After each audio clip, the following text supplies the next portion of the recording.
Isang mapagpalang araw po sa ating lahat. Ito po ang aking daily devotion ngayong araw, November 22, 2024.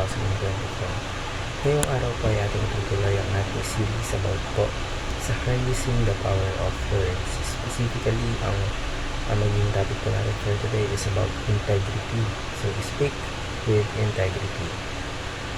At ang ating talata po para sa araw na ito ay magagaling sa Ecclesiastes chapter 5 verses 4 and 5. Sabi po dito, basahin ko po, when you make a promise to God, don't wait too long to carry it out. He isn't pleased with foolish people. So do what you have promised. It is not good to make a promise and not keep it. It is better to make no promise at all. So napakalalim po ng ibig sabihin ng talata nito, at ngayon po tayo po ay dadako sa mga katuruan na aking natutunan mula sa talata nito upang ito ay ating mas maintindihan pa. Una po, words are powerful only when they are true.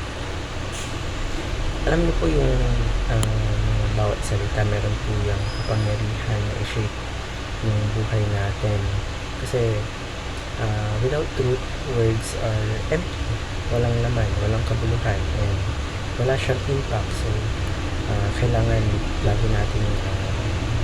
lagi dapat tayong kasalita ng may katotohanan. Kasi when we speak the truth, our words become a power, a force for good and clear mind and to create trust. Ikalawa, the messenger is just as important as the message. Hindi lang po yung message ang importante pa rin, pati na rin po yung messenger.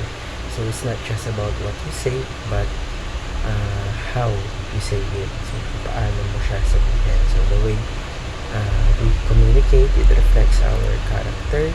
So if we speak with integrity and respect, our message becomes more credible and impactful.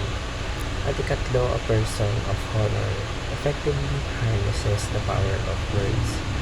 Ang isang tao po na a person of honor that knows that words are a reflection of their heart, they choose their words carefully.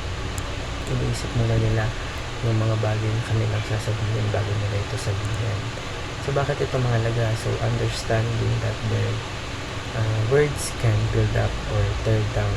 Kasi kung maalala nyo sa mga past na daily devotion natin, na pag-usapan natin yan. So by honoring others with their words, they create a positive influence and nakakapag-build ng strong relationship.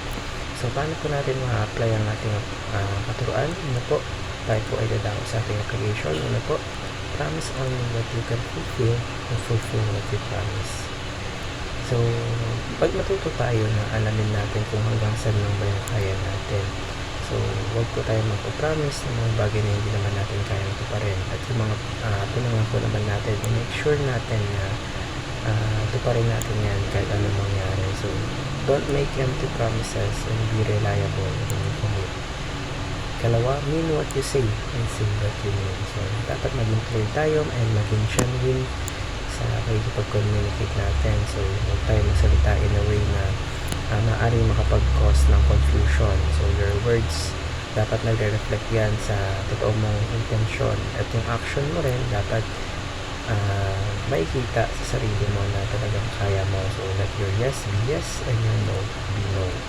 And sa huli po, honor your words and let your words honor you. So, i-treat mo yung bibig mo, yung way ng pagsalita mo with respect. So, when you speak thoughtfully, kapag inisip mo yung sinasabi mo, you will earn trust and respect from others. So, the way you speak becomes a reflection of your character and integrity. So, let your words be a testament to the person you are and the values you stand for.